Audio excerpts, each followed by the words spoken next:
Tournesol, c'est une association d'intérêt général qui a pour but d'amener l'art dans les milieux de soins et de contribuer à ce que la culture s'y développe. On propose aux patients des activités artistiques, des concerts ponctuels, des spectacles ponctuels, des ateliers de pratique artistique et on sensibilise le monde artistique au monde de la santé et on sensibilise le monde de la santé au monde artistique. Ça a commencé dans des services d'infectiologie avec les malades du sida et au SAMU social et avec la gériatrie. Et puis après, ça s'est ouvert à tous les publics. Ça s'est ouvert à la psychiatrie, au polyhandicap et puis aux maisons de retraite, etc. On travaille avec un peu plus de 200 artistes, majoritairement des musiciens, mais il y a aussi toutes les disciplines artistiques qui sont représentées, des danseurs, des comédiens, des artistes plasticiens.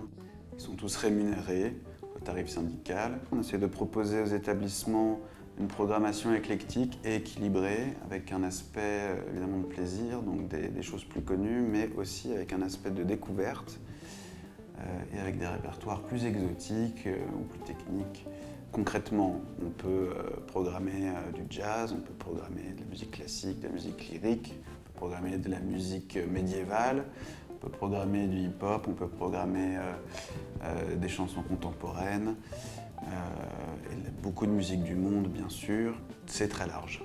L'idée, c'est de former les artistes qui viennent nous voir, de les former au terrain et de travailler avec eux sur le répertoire, sur la proposition artistique, sur le projet pour qu'il soit adaptable au milieu de soins. Et le fait que le musicien dans le milieu de soins n'est pas dans un environnement qui est fait pour lui, ça c'est très important et c'est tout à fait normal. Et donc il faut qu'il s'adapte. Qu'il s'adapte aussi à l'état de fatigue des patients qui peut être très important. Alors les hôpitaux sont de plus en plus en demande d'ouverture culturelle et ils sont en demande de propositions artistiques. Donc nous, c'est ce qu'on leur donne. On leur donne des propositions artistiques et on co-construit avec eux les projets.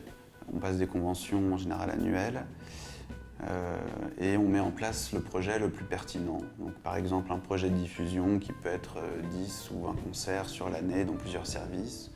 Un projet d'atelier pour vraiment un groupe de patients très spécifique.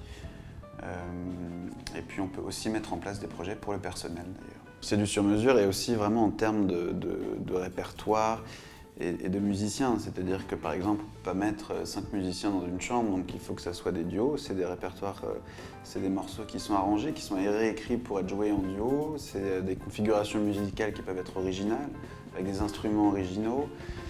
Qui sont aussi adaptables aux petits espaces.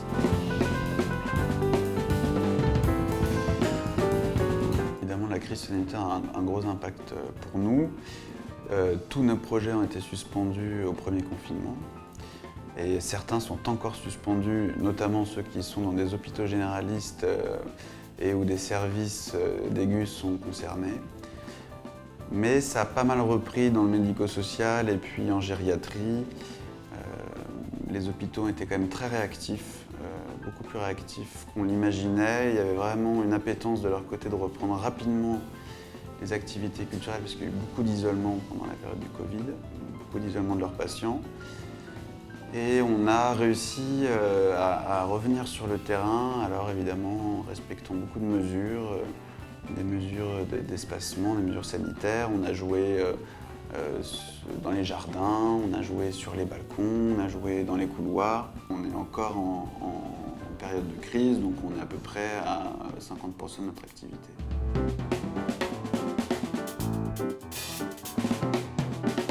Il y a le projet Notes de Chœur, qui est un très gros projet avec des partenaires artistiques très prestigieux, le Chœur de Radio France, l'Ensemble AEDES. Et c'est un projet qui est autour de la voix. On a un projet en psychiatrie qui est un projet de composition musicale avec un jeune compositeur qui sort du CNSM et de l'IRCAM. C'est un projet de coécriture, co-composition avec des patients en psychiatrie jour de l'hôpital Montesson. Notre troisième projet, c'est un projet de formation des jeunes artistes. C'est quelque chose qu'on a beaucoup développé dans une mission de sensibilisation à la culture santé. On On forme les jeunes élèves volontaires du CNSMDP, on a une conférence chaque année avec eux et on les forme aux enjeux et à la possibilité de jouer dans le monde de la santé. Cette année, on a monté un projet spécifique dans un service de greffe de moelle et dans un service de neurologie. Et donc ça a pris une ampleur très forte puisqu'on a une vingtaine d'élèves qui vont pouvoir venir jouer.